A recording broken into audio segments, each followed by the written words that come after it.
Tingin po ang inyong mga Biblia sa Psalm 127 verse 1 to 5. Yan po yung ating pong pag-aaralan sa umagang ito. At kaya yung basahin ko po sa inyo sa English translation, sa New King James Version. Ang sabi po dito, unless the Lord builds the house, they labor in vain to build it.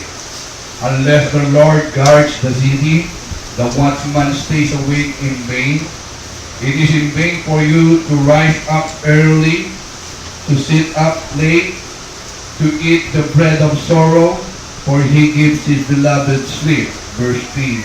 Behold, children are heritage from the Lord. The fruit of the womb is a reward. Like arrow in the hands of a warrior, so are the children of one's youth. Happy is the man who has his quiver full of them. They shall not be ashamed, but shall speak with their enemies in the gate. Praise the Lord. Many of us dreams talaga yung mga magagandang bahay, no? Na talagang ating pong titirahan sa ating buhay na ito. Alam ko, meron po isang story na talagang dapat na maunawaan ng bawat isa. Yung kung gaano po yung kahalagang pamilya, yung mga pinapagalan po natin, at ngayon po ay how to build a true home. Paano mo na talaga magsisikap na maitayo ang tunay na tahanan. No? May isang story po na yung pong tao ay lumapit po pumunta po sa doktor, sa psychiatrist doctor. Ang sabi niya, Dok, may problema po ako eh. Sabi niya, ano yung problema mo?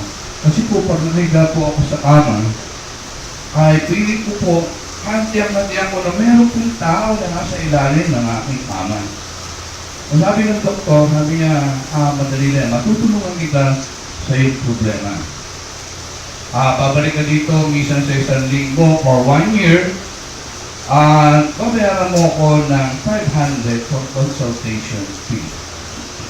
So, lumipas po mga sandali at araw, hindi po mabalik yung tao yan. Kita po sila sa isang street. Sabi niya, oh, bakit hindi ka na bumalik sa akin? Dok, ay sabi niya, Dok, okay na po yung aking problema. Nasolve na po yung problema ko. No? Sabi niya, saan doktor ka ba kumonsulta? Hindi po, pumunta po ako sa isang karpintero. Ha? Paano pumunta sa karpintero?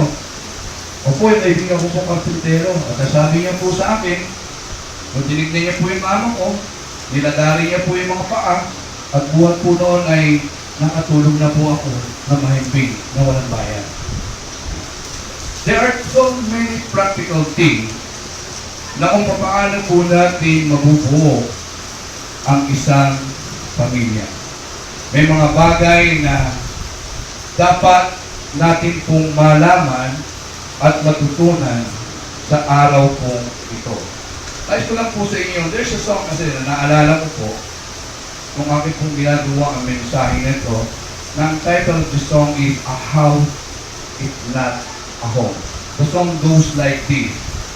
A chair is still a chair, even there's no one sitting there.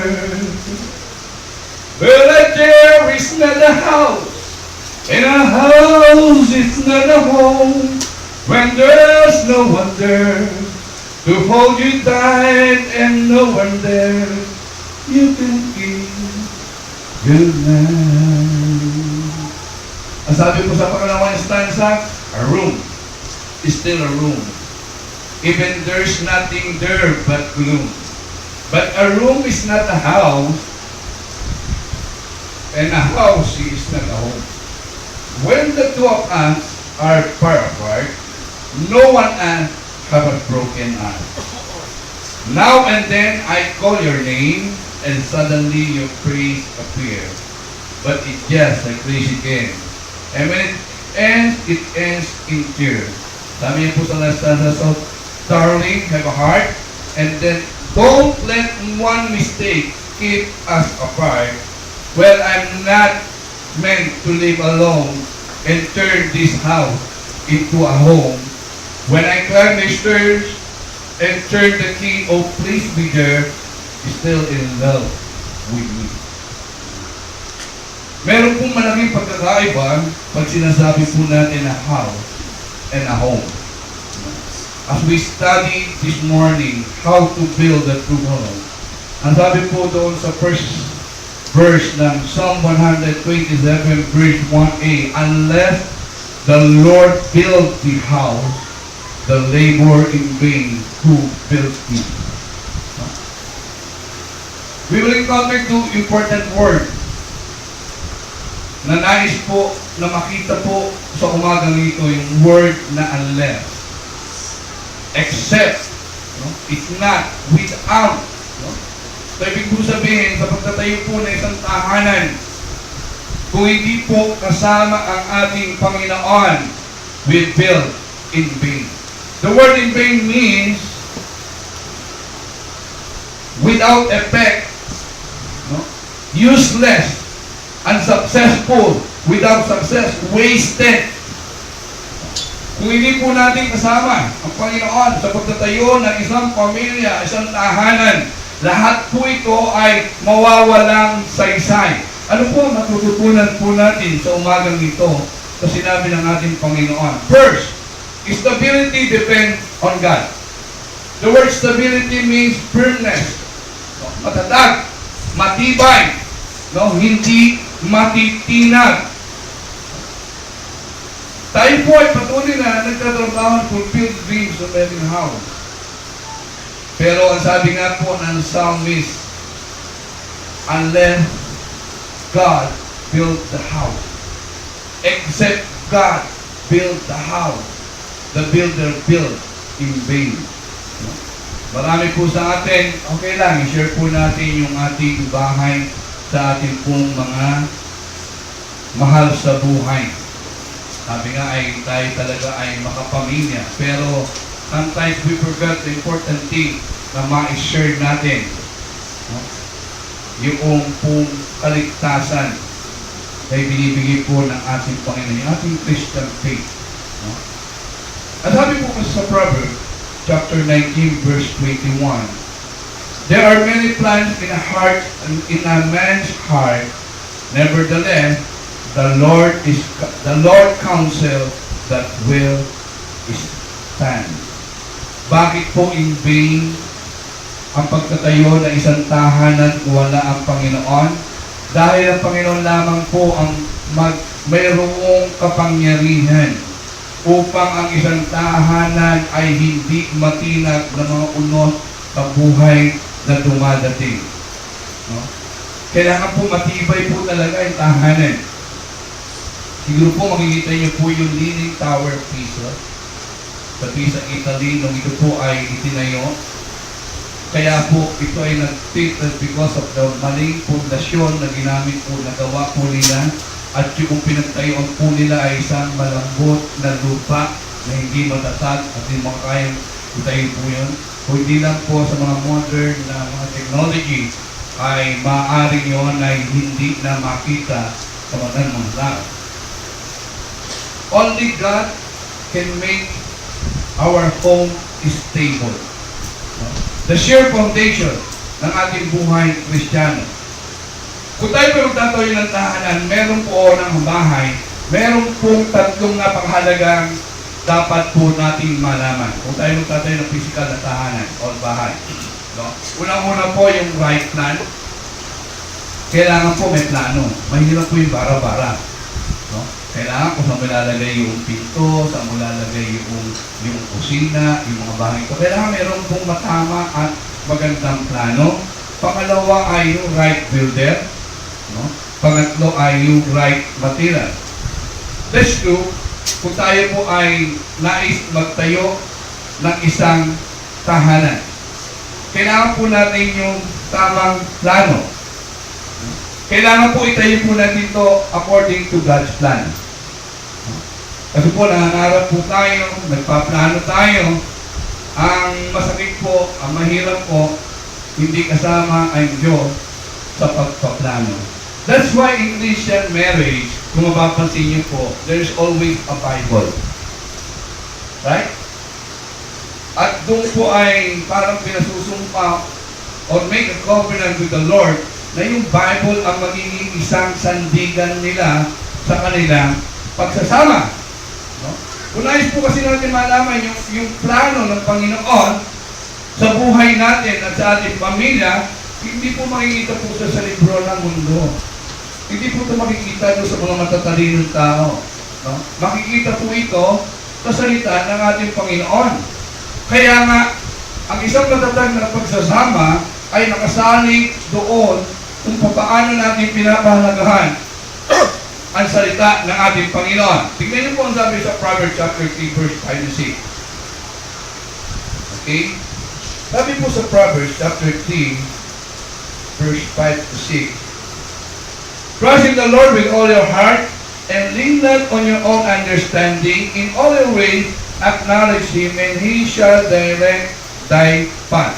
Merong tatlong mahalagang bagay ito upang malaman natin yung plano at naisin ng Diyos sa buhay natin bilang isang pamilya. Una-una, trust the Lord. Magtiwala tayo sa ating Panginoon na He knows everything in our life. He knows our future. Siya nakakaalam ng kinabukasan natin kung paano po tayo magtitiwala sa ating Panginoon. Hindi ba sa pagtitiwala ang hihingi ng Biblia? Sabi po doon ay, with all your heart. Buo. Hindi ka praso. At pangalawa po sinasabi doon, don't lean on your knowledge. Huwag tayo manghawak sa ating karunungan. Maaaring po, iba po sa atin ay mataas ang pinag-aralan. Hindi lang ba basta nakatapos ng college, may masteral o maaari may mga PhD. Pero ang sabi po ng Biblia, don't lean on your understanding. Lisa po kasi pagka masyadong matalinong tao, hindi na masyado na rin ang tiwala sa kanyang sarili na kaya niyang gawin ang lahat at naiiwan na ang Diyos sa isang tabi. At ang pangatlo sabi, in all things, acknowledge God in everything. No? Sa lahat, even doon sa mga maliliit na desisyon na ating pong gagawin. Hindi po ba? Yung sabi nga po doon sa kontento sa kaperahan mo, sa kaperahan mo, even when you buy something, ask God. No? Panginoon, okay ba to? Tama ba to? Hindi po ba? Kaya nga po, ang sabi po ng resulta doon ay, He shall direct thy path. Pag-Diyos, kung sinusundan po natin, pag-Diyos ang siya nagbibigay ng direksyon sa ating buhay. No way na tayo po ay mapapahamak. At ang good foundation ng isang relationship at isang tahanan ay ang ating Panginoon. Ang sabi po sa Psalm 33 verse 11, the counsel of the Lord stands forever. The plans of the heart to all generations. Yung plano, ginanisin ng Diyos, it will stand forever. Nothing can hinder it. Walang sino man ang pwedeng maging sagabal upang yung plano ng Panginoon, kung tayo nagtitiwala sa Kanya, ay ito ay masasagkaan ni naman. Ang panalangin ay isang bahagi ng matibay ng pamilya. If we have a right plan, pangalawa, the right builder. Kaya tabi, who builds your home? Who are building home? Di po ba? Anong ganda ng plano ko, pag hindi marunong at skilled ang isang magtatrabaho, sigurado, disaster ang aabuti ng bahay mo. No? Baka tabingiya, wala sa eskwala, no? Baka sandali lang, bumaksak ka ganyan. No? Mahalaga po yung plano. Pero isa rin napakalaga na ingredient ng isang successful home ay sino ba nagtatayo ng iyong tahanan? Sino ba master builder ng iyong tahanan? Wala ito kundi ating Panginoon. Di po ba? Siya yung talagang maaari magbigay ng stability. Sabi siya po yung talagang magbibigay ng tibay. Pagkat ito po ay siya ang mismo ang gumagawa at kumikilot sa ating tahanan. Ang pangatlo po ay yung right material. Maaaring may right plan ka, maaaring maganda at maayos, mamahalin ng iyong mga materyales, maaaring meron kang master skill builder, pero pag ang materyales is poor quality, hindi po ito magtatagal. Hindi po ito maglalas talaga. Kaya bahagi po ng isang tahanan, kung magtatagal ay yung presence. Yung time. Na dapat po maiwan ay yung love. Na dapat po makita po sa atin. Hinihingi pa ba natin po sa ating Panginoon na siya yung magtayo ng ating tahanan, na siya yung maging builder ng ating tahanan? Let's depend on God.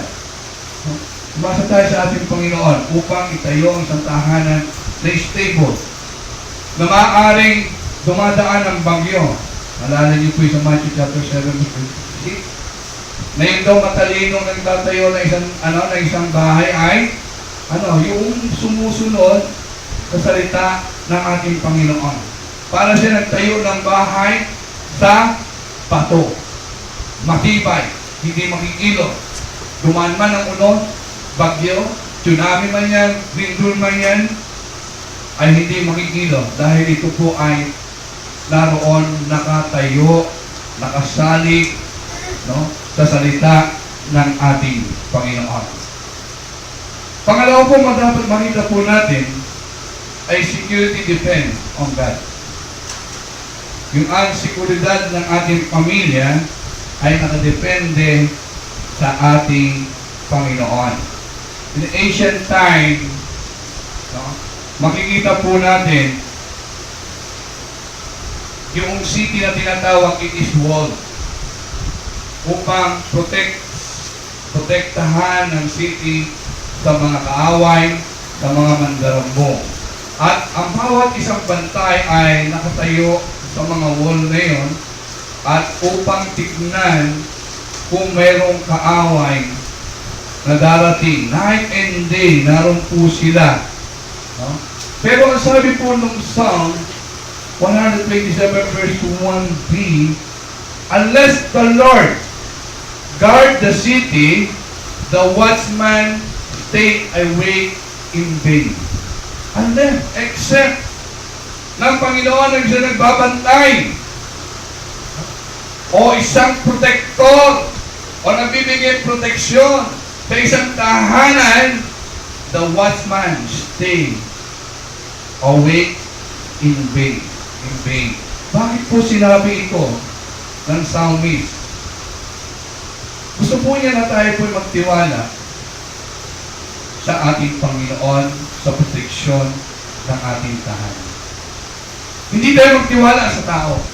Hindi tayo magtiwala sa mga modern technology na mayroong mga CCTV, may mga burglar alert. Lahat ng yan. Pero nakikita po naman natin, nagaganap, pinapasok ang isang mga tahanan, miski na may CCTV. Baka nga, nagpapapicture pa nga doon talaga, tinitignan talaga nila, Baliwala po yan. Diba? Umaasa po tayo sa mga elite forces, ng armed forces, sa mga puli, barangay puli. Pero ang sabi po ng Salmo, unless God guard the city, the watchmen stay awake in vain. Guard means to keep safe. Maging protektado ka, talaga walang anumang mangyayari sa iyo. Hindi po ba? Kita niyo po yung Wall of China. Sino po nakakita ng Wall of China? Wala pa? Hindi sa picture? Ito lang daw po kasi yung human structure that can be viewed in moon. Na visible. Ito lang daw po. At ito po yung tinayo, ang haba po nito ay 8,850 kilometers. Ang lapad po niya ay 6.5 meters o 21 feet. So mahigit po 2 palapag ang lapad po nito. Isipin niyo yun. At ang height niya po ay 7 to 8 meters. Mahigit din po yung mga. Ginawa po ito upang protektahan ang city nila sa mga barbarian. Sa mga kaaway po nila. Ito po ay itinayo almost sa tagal lang pala mga 2,000 years ang ginugol. Pero for the first 100 years, na ito ay maitayo, 3 beses po sila na-invade ng kaaway. Hindi po pumalit doon sa wall kasi nga, mataas nga eh. Wala pa namang mga ano talaga, hindi po pwede yung ordinary ladder, hindi naabutin. No? Hindi naman po pwede sila matake na. Ano po ginawa ng mga kaaway nila? Binglay yung gatekeeper. O wala silang kahirap-hirap na nakapasok po. No? Kaya nga po, minsan hindi natin po pwede pagmalihan. Miski na tatlat po ng mga bodyguard yung mga bagay na yan. No? Yung mga mga magagaling na mga... Look at America. Di ba? Sa intelligence, parang sila yung number 1 sa mga modern equipment na. Look what happened. Noong binomba at pinasok sila ng terorista. Hindi po nila naman, nagitlaan na lang po sila. Samantala nandiyan yung mga CIA, malaki po ginagastos po nila sa mga bagay na ito. Di ba? Look what happened to Zamboanga. Wala silang kaalam-alam, yung mga kaaway nandun na. Kaya sinisisi po yung mga intelligence network. Hindi po natin talaga po pwedeng maasahan ang lahat ng yan. Look what David says in Psalm 118, verse 2 to 3. Napakaganda po yung sinasabi ni David po dito. Sa Psalm 18, verse 2 to 3. Okay? Ang sabi niya dito, the Lord is my rock, and my fortress, and my deliverer, my God, my strength, in whom I will trust, my shield and the horn of my salvation, my stronghold. I will call upon the Lord, who is worthy to be praised, so that I will be saved from my enemy. Again, the Lord is my rock and my fortress. The God of David is our God. Hello! Pwede natin siyang asahan. Ano man ang mangyari ay hindi tayo magaganaw ng kaaway dahil siya po ang nagbibigay ng proteksyon sa kanyang mga anak. Meron po isang story si Frederick Nolan. At time po ay pinapersecute po siya. Hinahabol po siya ng mga persecutor niya doon sa North America. Pinapersecute po siya sa mga valley, sa hill. So, exhausted na po siya. At doon sa tabi ng daan ay meron rin sa kuweba, doon po siya talagang pumasok. At naghihintay na lang po talaga siya ng kamatayan. Dahil wala na po siya matakbuhan. Pagod na po siya. And all of a sudden, yung pong spider sa bunganga ng kuweba ay nag-wave ng isang napakagandang sapo. At in just few minutes ay natapos po yung sapot na ito. Exactly dumating naman yung kanyang kaaway na handa siyang patayin. So hanap po ng hanap yung mga tao na ito. Nakita niya po yung kuweba na yun. Pero nang nakita po nila napakagandang pagkakadesenyo noong spider web. Ano yung imposible naman na pumasok siya rito at hindi masira yung spider web na ito.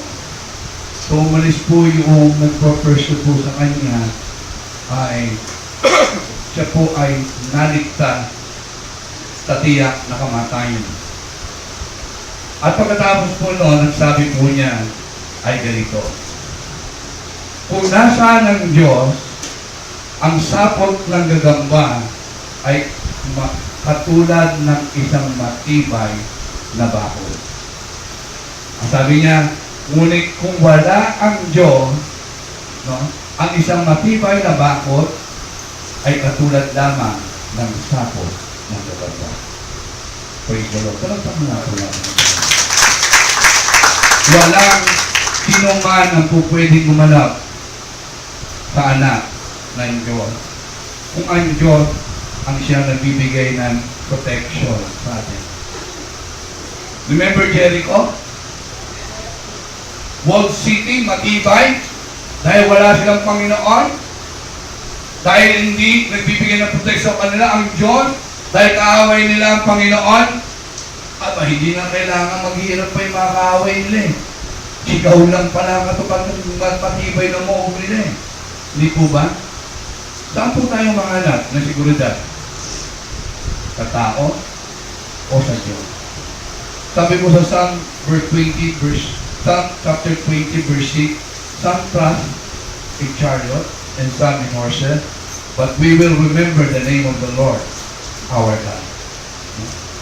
Yung pong effort po natin, yung pagtitiwala po natin sa tao, ay hindi po ito makapangyayari kung hindi po natin ibibigay sa Panginoon ang tunay na seguridad sa ating pong tahanan. I remember na nagpasa ko si Sister Joe dito. Yung maraming tao na kapitbahay nila na nanakawan, sila'y tahimik na natutulog, no? At iilan sa bahay ang nilagpasan. Why? Because God protects His children. Secure tayo kung tayo ang ating Panginoon. Sabi niya,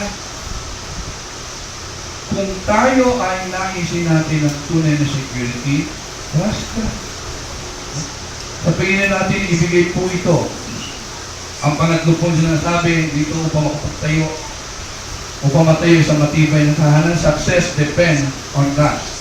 Psalm 127 verse 2, sabi, it is in vain for you to rise up early, to sit up late, to eat the bread of sorrow, for He gives His beloved sleep.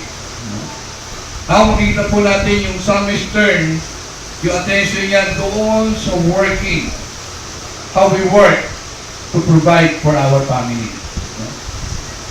Pinapakita po ng psalmist na ito kung wala ang Panginoon sa ating buhay habang tayo ay gumagawa sa mundo ito nagpapakahirap, we labor in vain.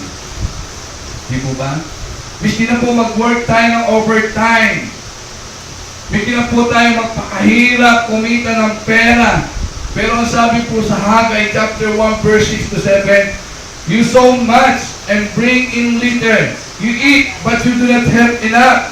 You drink, but you are not filled with drink. You clothe yourself, but no one is warm. And who earn wages? Earn wages to put into bag with holes. Yung pinagtatrabaho natin, para lamang inilalagay natin sa butas na bulsa. Dagling nawawala. Hindi natin nakikita epekto. Parang kulang at kulang pa. Minsan malaki na kinikita natin. Kulang at kulang pa. May mga pangailangan pa rin. Para bang hindi pa sapat. So you work much harder, and harder. No? Kasi habang kumikita ka ng malaki, palagay mo, hindi nagiging isang contentuan sa iyo at kulang pa sa mga bagay na ito. But when God goes with you in your work, He blesses your labor. Pag kinikilala po natin, inuuna po natin siya, He blesses your labor. Meron po nga isang saying, no? Hard work never kills anyone. But, it doesn't guarantee success either. No? Sa Tagalog, parang naalala ko sa natin kung kayo malala, magtrabaho kayo. Ang trabaho, ang pagod, hindi po bukol sa katawan ninyo. Di po ba? Sabi pa na iba, God helps themselves. God helps those who help themselves. Patagal, namin minsan narinig natin, nasa Diyos ang awa, nasa tao ang gawa. But, biblical principle teach us, God helps those who depend on Him. God blesses those people who depend on Him. We should depend on God. Huwag tayo magdepende sa ating karunungan, sa ating lakas, sa ating mga koleksyon. Tayo po ay magdepende sa ating Panginoon. Look, ang sabi po doon sa Psalm 37, verse 57, ay ganito. Okay. Ano po yung apat na bagay na matututunan po natin dito? Sa Psalm 37,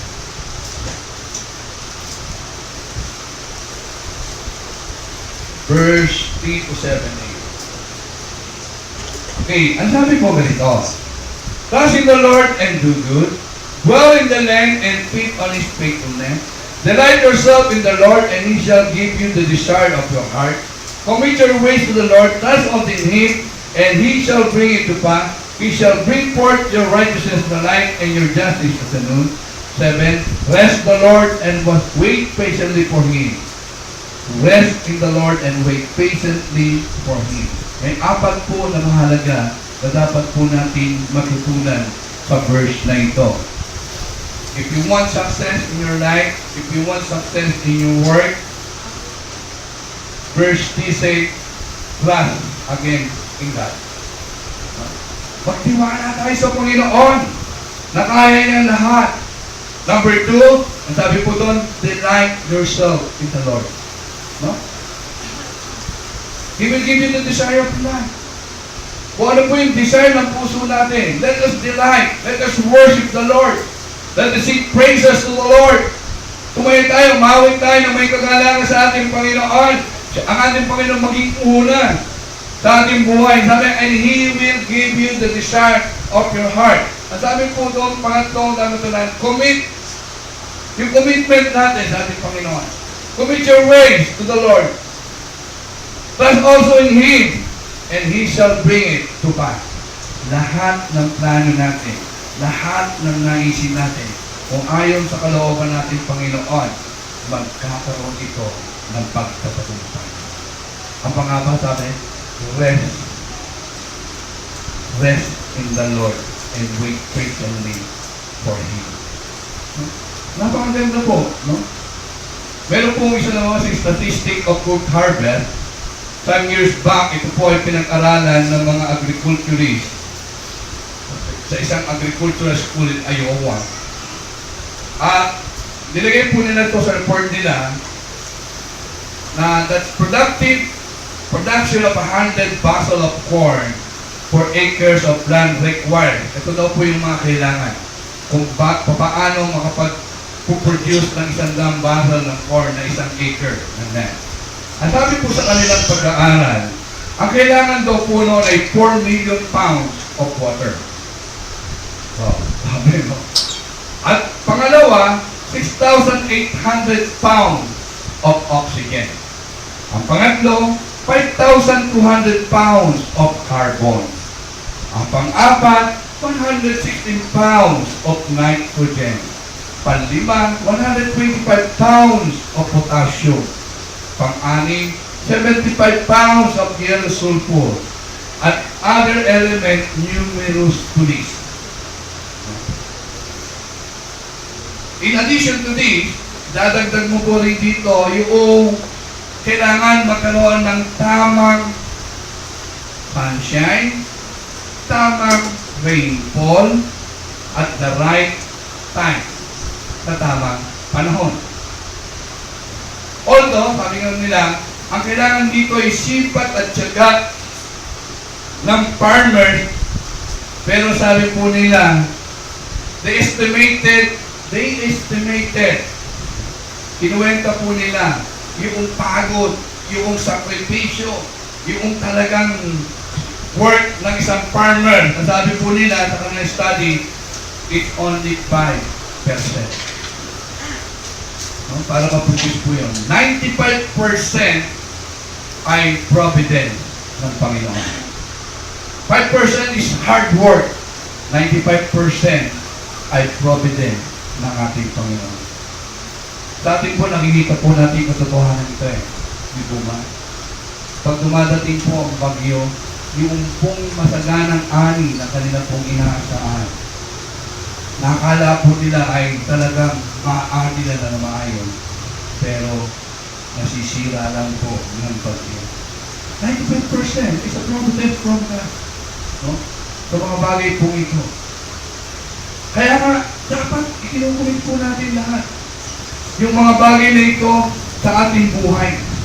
No? Na dapat tayo po ay mayroong naisin na sundin yung gusto ng ating Panginoon sa ating buhay. Ito niyo po sabi sa Job, chapter 1. Job chapter 1 verse 9 to 10. Okay? Job chapter 1 verse 9 to them. Ang sabi po dito, so Satan answered the Lord and said, does Job fear God for nothing?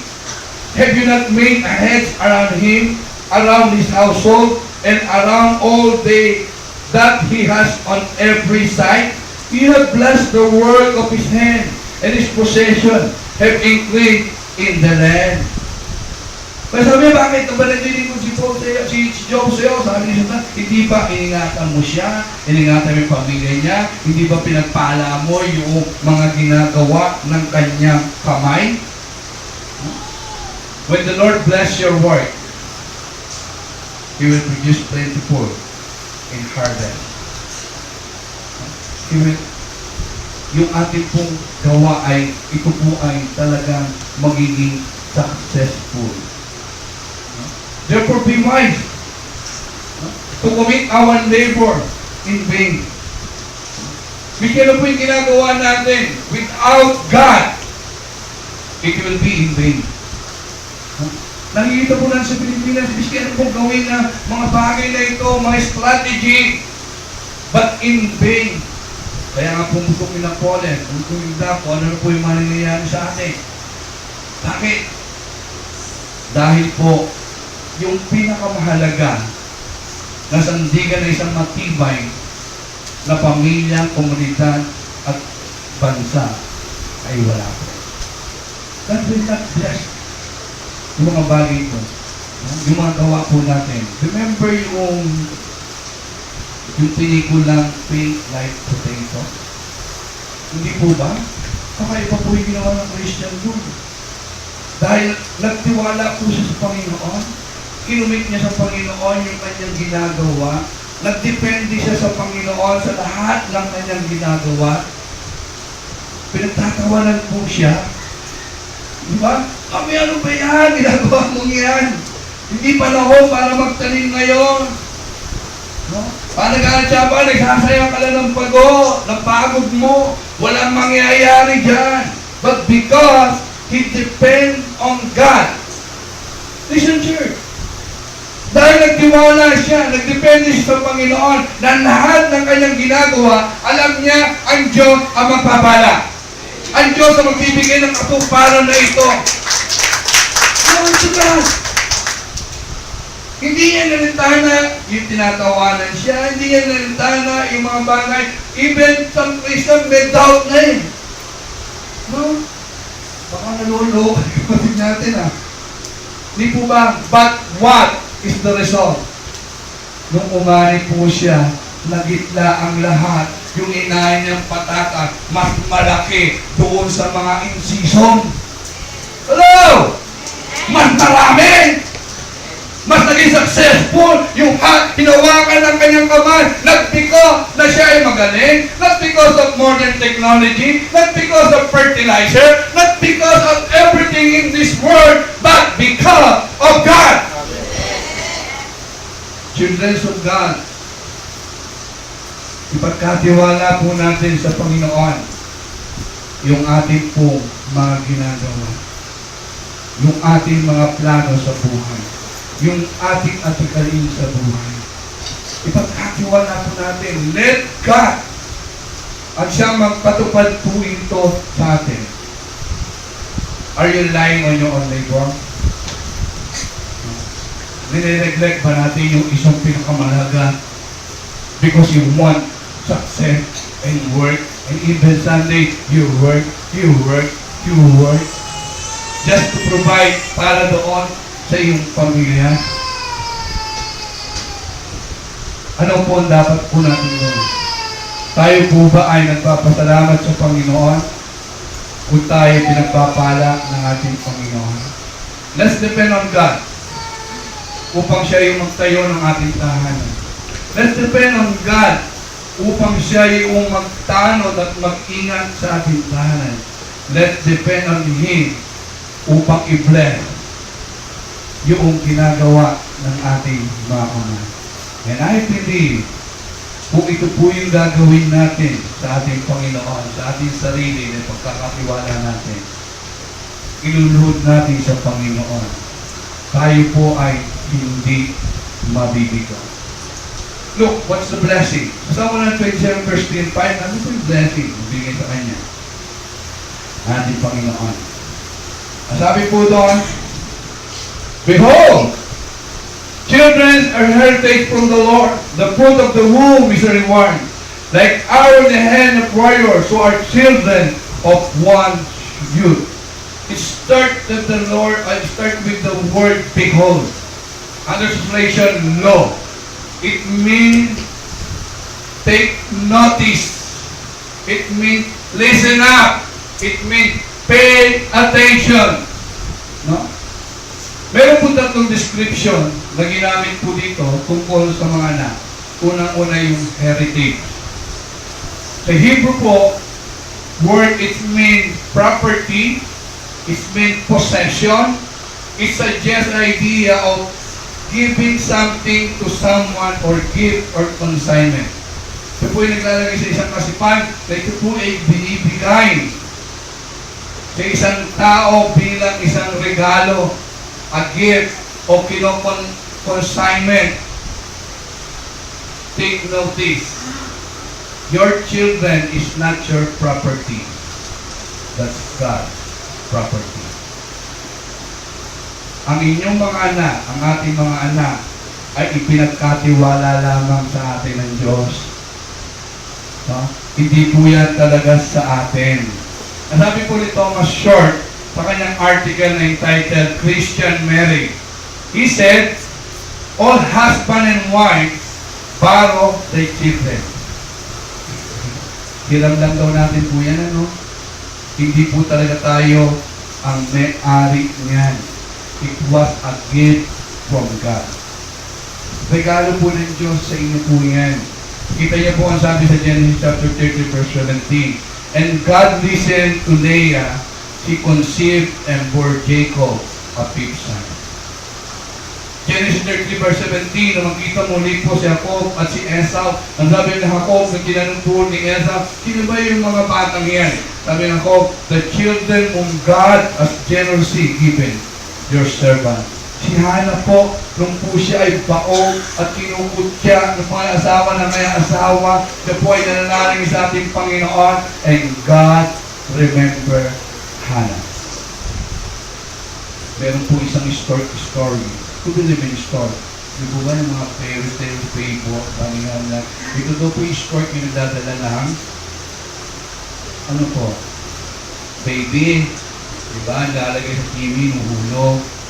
So, yung pong, may pong isang bata, nagtanong po sa nanay niya, Nay, saan po ako galing? Sabi niya, anak, galing ko sa store. O sabi, saan po galing yung nanay mo? Anak, galing din siya sa store. Saan po galing? Din po, yung great granny ko po. Galing dito sa store. Sabi na, bakit si baby to?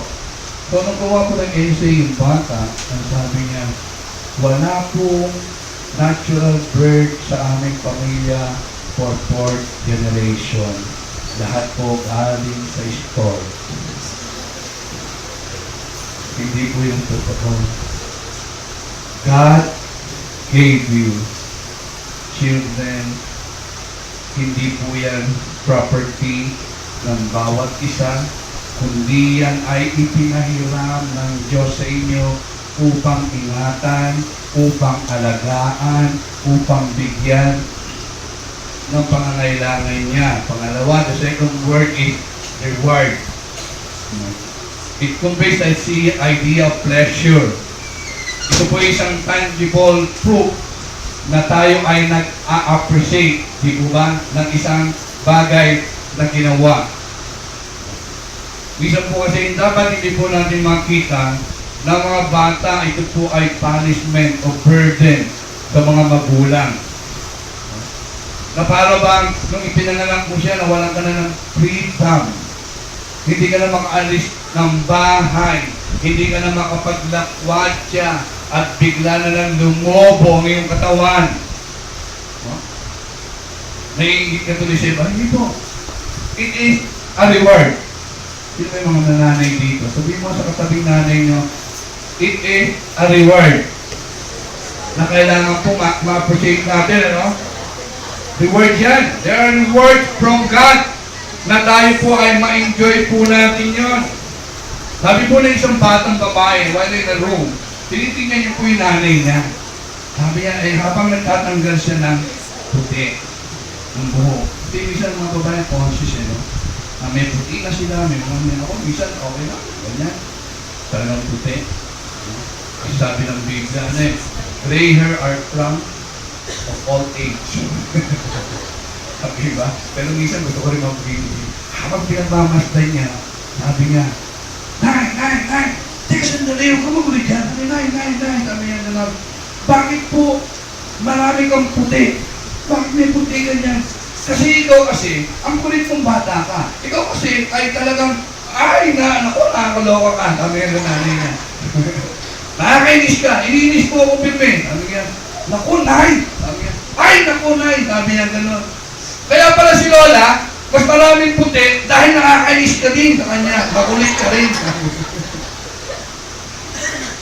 Children are reward. Hindi po burden. Hindi po ba? Ang sabi po doon, excuse po doon sa mga babae. Ang sabi po doon ay son. Ibang translation po ay son. Behold, son. Bakit po kaya? Ibig sabihin, ang lalaki po ba talaga ay mas powerful o mas angat sa mga babae? Hindi po. Kasi kung titignan po natin pagkakasulat po ng Psalm sa ancient time, no, ay mas pinapahalagaan po nila yung mga lalaki. Bakit po? Kasi nga, yung mga lalaki daw po ay yung katulong ng magulang sa farming. No? Kasi yung mga babae naman, hindi naman talaga. In ancient time, makikita po natin talaga. Miski naman ngayon, bihira siguro o iinan yung nagsasamang babae. Karamihan mga lalaki. No? It means more muscle. No? Pagka yung kanilang pamilya o kaya ang angkan ay naharap sa gera. No? It means more provision doon sa mga tao, yung mga magulang ng old age na. At higit sa lahat, pagka lalaki ay yung apelyido ng pamilya ay nananatili. Hindi naman sa Chinese, mahalaga po yung lalaki. Dahil po yung gusto nilang yung kanilang pangalan at apelyido ay talagang ma-preserve. Kasi pag babae napapalitan ng apelyido. Kaya yung po yun, yung mga bagay na. Ang pangatlo pong description is arrow. Wala pong matalinong mandirigma na sa gitna ng labanan ay gagawa ng arrow. Ganun lang. Kaya pagpunta niya po sa gera, we will get a full quiver o yung lalagyan niya ng kanyang araw ay lalagyan niya ng maraming araw. At parents, they said, like an arrow, ang sabi po doon, ang ating pong mga anak ay kailangan ng guidance. No? Responsable po tayo doon. Kailangan natin i-guide yun upang sila ay mabigyan ng direction. Hindi po natin po pwede sabihin niya, sige, hanapin mo ay yung kapalaran. No? Hindi, ikaw po na may mismo magulang ang merong pananagutan sa Diyos sa mga bagay na doon. Ano po yung, paano po natin madidirect o mabibigyan ng direksyon ang buhay ng ating pong mga anak upang lumaki po silang isang batang mabibigay ng karangalan po sa ating pamilya. Hindi po magiging pasaway sa komunidad. Hindi magiging pasaway sa gobyerno. Kundi magiging productive na mamamayan ng ating komunidad. Unang-una, teach them about God. Marami po kasi nagkakamali na dapat ito po ay sa iglesia. Hindi. Education about God starts in the home. Ang problema nga, kaya hindi po makapagturo ang marami mga magulang, hindi po rin nila alam ang mga ituturo. Kaya ang isa papadala, sige anak, punta kayo ng Sunday school. Kaya sabi ko sa mga Sunday school, sa mga teacher, sabi ko, sabihin nyo doon sa mga estudyante ninyo, layain naman yung mga nanay at tatay na umati naman ng church. Ang galing po natin magpadala ng bata eh. Pero tayo ba bilang magulang, paano natin sila gagabayan kung hindi po natin alam yung turo at aral ng ating Panginoon? Kaya sa Deuteronomy chapter 6 verse 4 to 8, yung po sinasabi ng ating Panginoon, yung responsibilidad ng isang magulang upang magturo ng tungkol sa Diyos sa kanilang mga anak. Pangalawa, train them. Training start at home. Kaya nga sabi ng mga komunista, bigay niyo sa akin yan. Anak niyo hanggang 7 taon. Hindi mo na siya matabaklas doon sa turot aral ng komunista. Diba? Miski na doon yung mga bata pa lang, tinetrain na nila para maging magaling na gymnast. Di ba ba? Hindi naman yung training nag-i-start na matagal eh. Kaya nga magagaling po sila. Kita nyo China. Nang sila'y pumasok ulit sa world of sport, tinalo pa Amerika. Tinalo pa Russia. Tinalo pa. Bakit? Kasi on the early age, kinukuha na nila yan. Tinetrain nga. Kung ikaw ay gymnast, dyan ka. Bata pa lang, tinetrain. Swimming, dyan ka. Basketball, dyan ka. Di po ba? Tayo, gusto natin maging mabuti yung anak natin. Gusto natin maging marangal yung anak natin. Gusto natin na maging produktibo ang anak natin. Pero sino po nag-train sa anak natin? TV? Yung kapitbahay? Katulad yung narinig, pag pinag-uusapan ito, katulad yung narinig namin ito sa birthday party ng mga bata na in-interview ng clown. Kaya nakakalungkot eh. Sabi, ano ba yung pangalan mo pag mo? Gusto mo maging tatay. Bakit gusto mo maging tatay na ginagawa ng tatay? Nagiinom. Ano ba ginagawa ng tatay? Nagsasabog. Yun, ang training.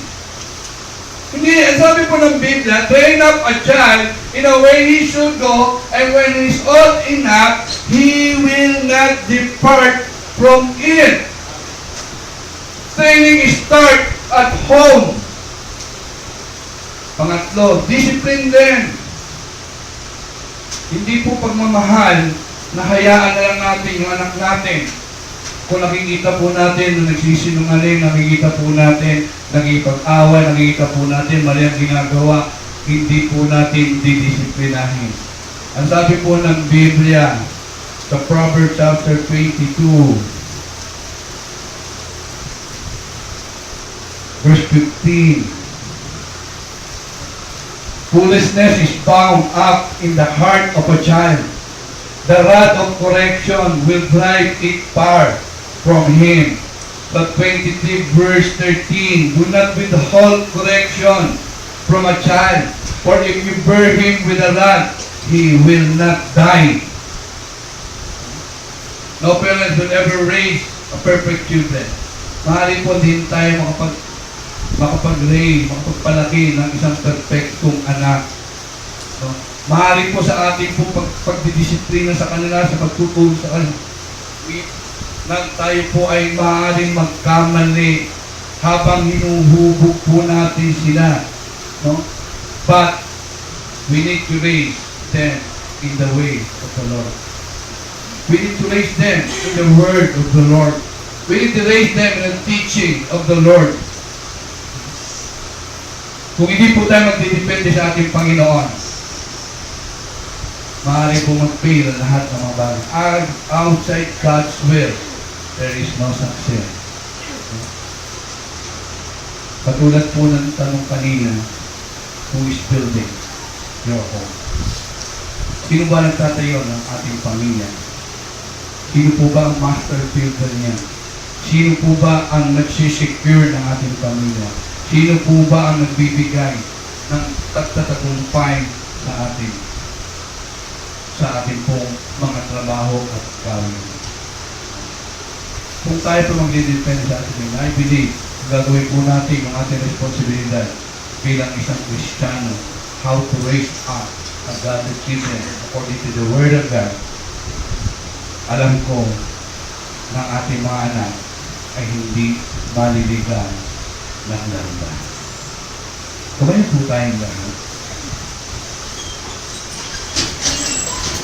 At tunay na ipagkatiwala po natin yung ating pamilya sa ating Panginoon. Wala naman talagang pwedeng mag-ingat niya, Bill. Siguro lalo po yung mga ama ng tahanan o ilang. I want you to pray silent. Kung gusto niyo, mas maganda po ay marinig po na ating Panginoon. Like you are committing your family to God.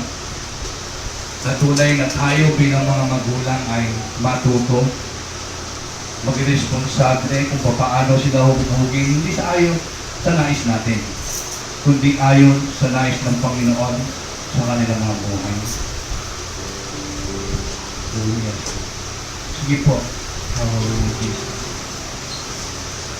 Oh, hallelujah. We bless your name, Lord. Hallelujah. Panginoon, marami po salamat sa iyong mga salitang nahayag sa aming mga kalagitnaan ngayon. Sa katanungan na sino ba nagtatayo ng aming tahanan? Lord, marami po salamat. Bilang isang Diyos na may likha sa amin at may likha ng tahanan. Ikaw po ang nagbibigay sa amin ng karunungan kung paano namin gagawin ito. Lord, sana po tulungan niyo po ang bawat isa sa amin, lalo po yung mga head of the family, na tunay na kami ay magdepende sa iyo, hindi po sa aming karunungan, hindi po kung ano ang nais namin gawin sa aming mga anak, kundi ito ay isang bagay na ipinahiram mo sa amin for your glory, Panginoon. Kaya nga tulungan niyo kami, Lord, na maingatan sila, maalagaan sila, maturuan sila na ngayon sa iyong mga salita. Tulungan yung bawat sa amin po wala kaming kakayanan. Ngunit ikaw ang Diyos na may kakayanan sa lahat ng bagay na ito. Ipinagkakatiwala ko po sa iyo ang bawat tahanan na nire-represent ng bawat isang narito. Lord, ingatan niyo po ito. Lord, nawa pagtagumpayin niyo, Panginoon, na ang mga kamay na hawakan ng kanilang mga magulang ay maging successful to provide sa mga needs ng bawat isa. Ipinagkakatiwala ko mga tahanan ko, mga anak namin, Lord, ay maging isang mabuting mamamayan po, Panginoon, na tunay na may takot sa iyo. Ipinagkakatiwala ko po sila sa iyo po, Panginoon.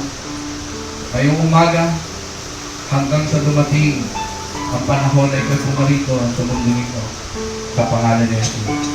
Amen.